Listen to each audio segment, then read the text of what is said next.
As always, it is another beautiful and very exciting day out here in the Galapagos. And today, I'm super excited because we are going to be exploring the island of Santa Cruz. Now, there will be a few stops along the way. We are going to be exploring many different facets of this island because it is so diverse. But first up on today's agenda is to explore the Charles Darwin Research Centre, specifically because it is home to one of the largest reptilian species on the planet.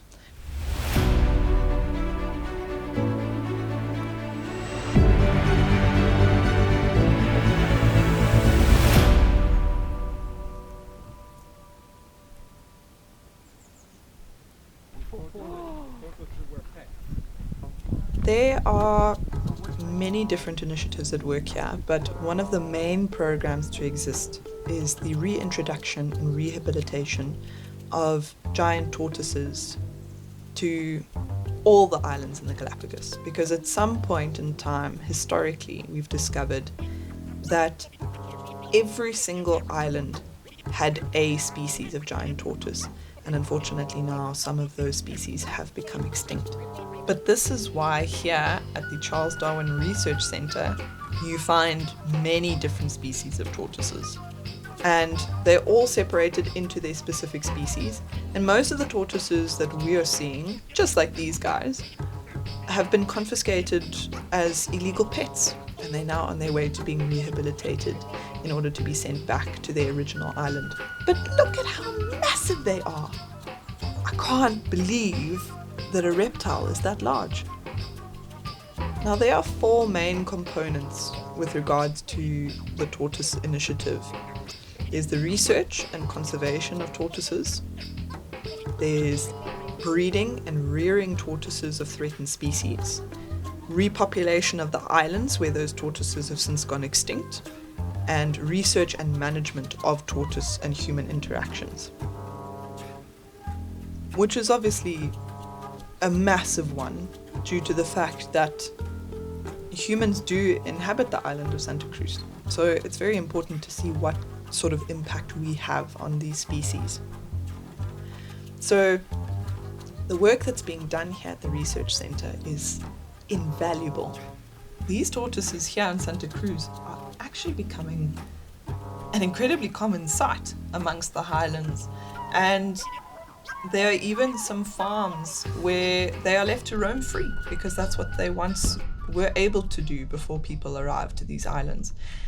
So we are actually off to a farm that's very close to us today to see if we can see these tortoises out in the wild, so to speak, although they are amongst human habitation as well. But this is the new norm here in the Galapagos. But it does look like it's going to be a little bit wet and muddy out there, so it's time to get our gumboots on. Let's go back. Wow, that's even fancier. This is the second largest species of giant tortoise in the world, with the largest species occurring on the island of Isabela. These tortoises have become critically endangered, with many different varieties of these species that used to occur on other islands now being extinct. Some of them as recent as 2012, actually, with the death of a tortoise who became known as Lonesome George. Some of you may have heard his story, but he was the only remaining specimen of his species that once lived on the island of Pinta. And it was believed that because Pinta was pretty much in the way of the rest of the islands in the Galapagos, it meant that the usual route that sailors would take, Pinta would be the first stop, but it would also be the last stop. And because these tortoises were so sought after by sailors for food, because, it is a massive amount of meat there, it did mean that in the 1800s, Pinta was exploited and these tortoises were exploited. At some point, George was the last one left and no one really knows how he was missed. They suspect that maybe he was a hatchling that somehow, against the odds, managed to survive to adulthood, and one day a researcher actually spotted George roaming the island all alone. Everyone thought the tortoises were extinct on Pinta until George was found, and he was then transported and translocated to the Charles Darwin Research Centre, where he lived out the rest of his life. And he lived well over 100 years. So it just shows you that by the time he was found, I mean, they suspect he was already maybe 60 or 70 years old. And it just shows you how little of these islands get explored on a day-to-day basis. Now more so than before, especially because of the tourism that draws people to these islands and the fact that there's so much to be discovered still to this day. But back then, in the 1970s or 1980s, it wasn't a prevalent thing. And although George, unfortunately, is no longer with us here, he did become an ambassador for the amazing research and tortoise conservation initiatives that are prevalent on these islands today. And all orchestrated in conjunction with the research centre and the national park as well. So certainly not in vain.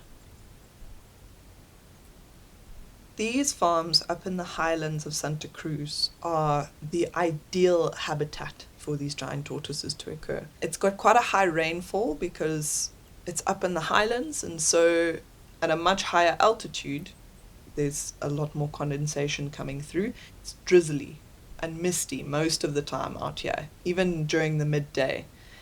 And so it creates a really lush environment for these tortoises to be able to feed and occur, but it also creates a lot of muddy puddles for the tortoises to wallow in, just like these ones are doing here. They're not super gregarious animals, but I suppose because there's not many places left for them to roam around freely, and because of the amount of water up here, they're just loving life right now. I don't blame them, it's probably quite nice. Having said that it's very rainy up here, it's not cold at all. It's still very humid and very hot, actually. And so it's a great way for these tortoises to cool down. And I suppose in a way it's kind of like African elephants. The mud also coats their skin, and so it leaves their skin nice and moist, so it doesn't dry out, it doesn't crack as much. But I'm sure it also protects them from certain parasites and things as well. But look at this. These guys are massive. And I know they don't move around very much, but they're just awe-inspiring. They are huge.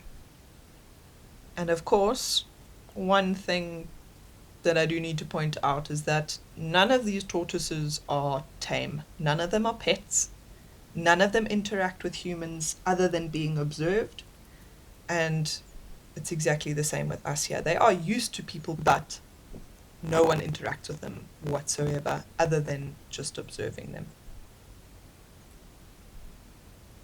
But they do tend to come up very close. They are quite curious, it seems. But now it's time to leave these tortoises to wallow in peace, and we are going to explore some of the drier parts of Santa Cruz. I'm just excited to see what kind of diverse habitat Santa Cruz has to offer. Franklin tells us it's much drier where we're heading now.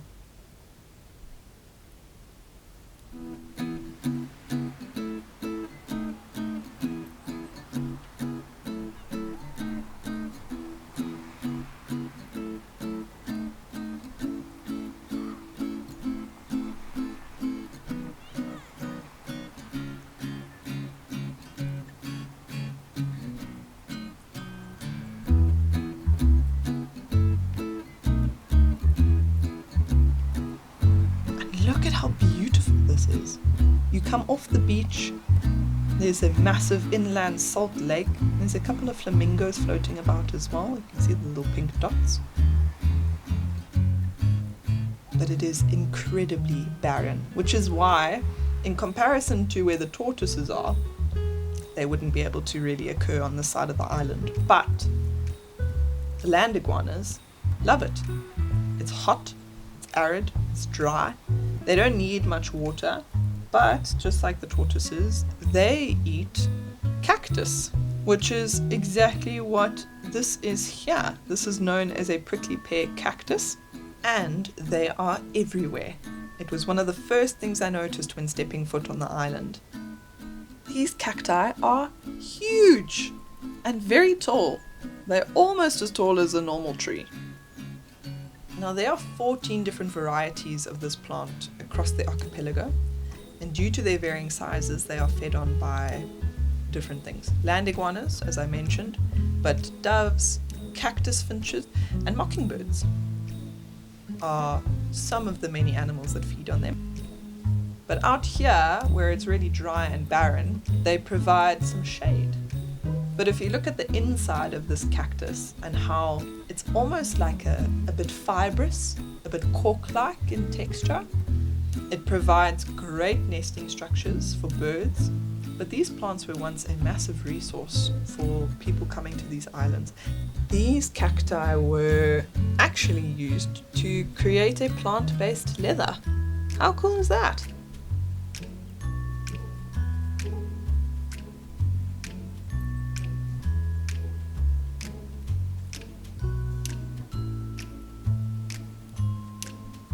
This island is honestly stunning. Such a dramatic change in landscape and vegetation type. It's crazy. It's amazing, and it's incredible that just one place could be so diverse within itself. But it is time to start heading back towards the boat, and the perfect time to get our wetsuits back on, because Franklin is taking us to a very special snorkeling spot.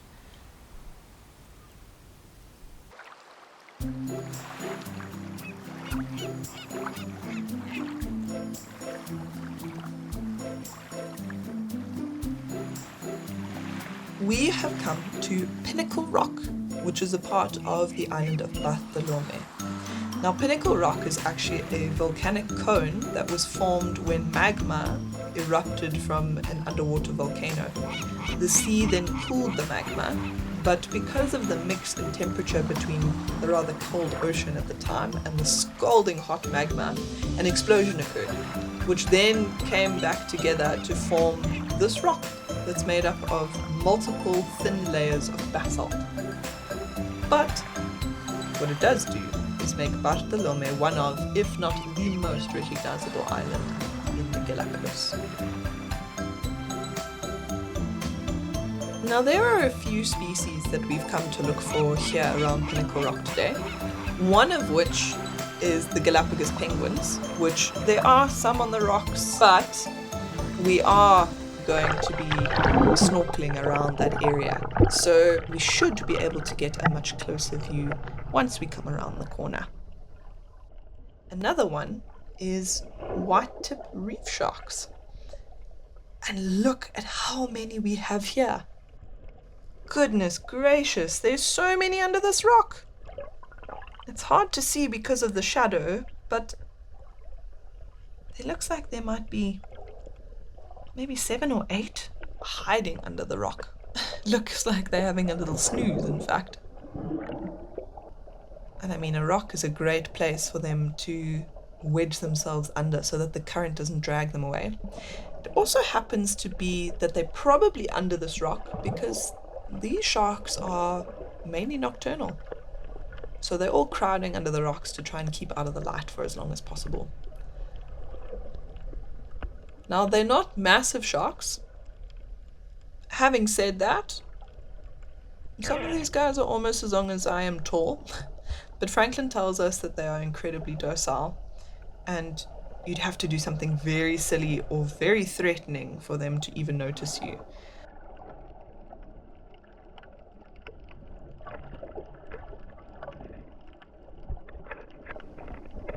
So as long as you don't get in their way, they're not going to get in yours. They also happen to be one of the most abundant species of sharks in the whole of the Galapagos. So we probably have seen them at a distance on some of our other snorkeling excursions, but this has been the shallowest place we've been able to see sharks and the place with the best visibility thus far. So this is a super special experience.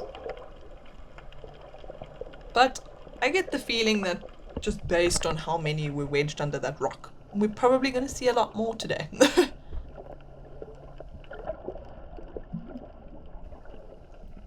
Oh, and look!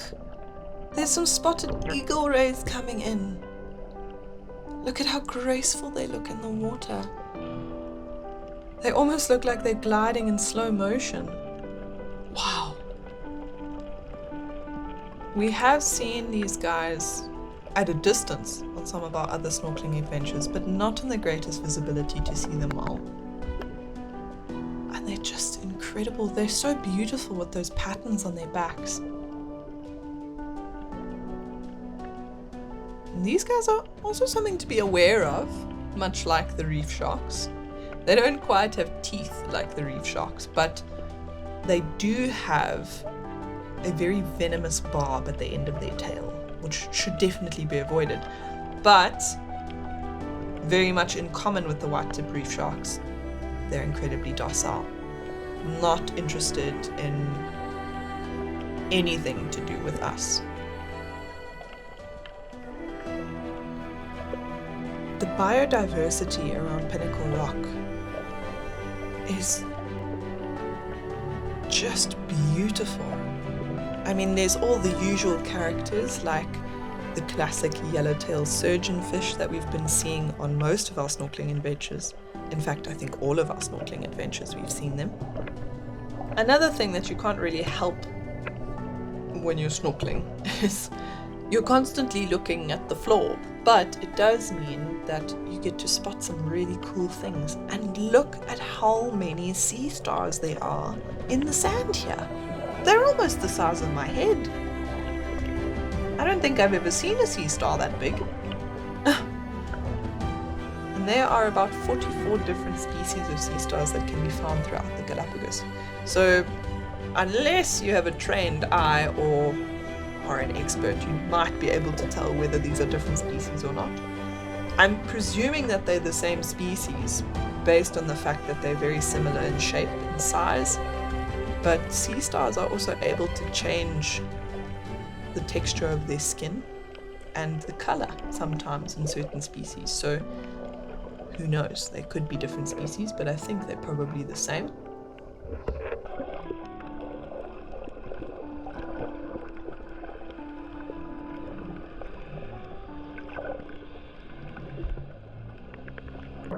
But one thing we haven't seen is the Galapagos penguin. Look at how cute these guys are. There aren't a huge amount of these birds scattered around, but they certainly don't need much of an introduction. This is the most northerly occurring penguin species on the planet. And being one of the smallest penguin species in the world, in fact, I believe it's the second smallest species in the world, makes them incredibly vulnerable to all sorts of predators. And because they're endemic to the Galapagos Islands, these little guys have been marked on the endangered species list, which is why it's so special to see them out here in the wild. Here at Pinnacle Rock, it's actually the perfect environment for them because there's so many different rocky caves and crevices. It's perfect for these little guys to thrive. But this pair, however, doesn't look like they're nesting. It looks like they are soaking up as much sunlight as they can after a quick dip in the waves. And after an incredibly productive snorkeling adventure once again, and a very long day of exploring, what a way to end off our day here at Santa Cruz and Bartolome, but with a viewpoint over Pinnacle Rock as the sun sets over the Galapagos. Another magical end to another magical day.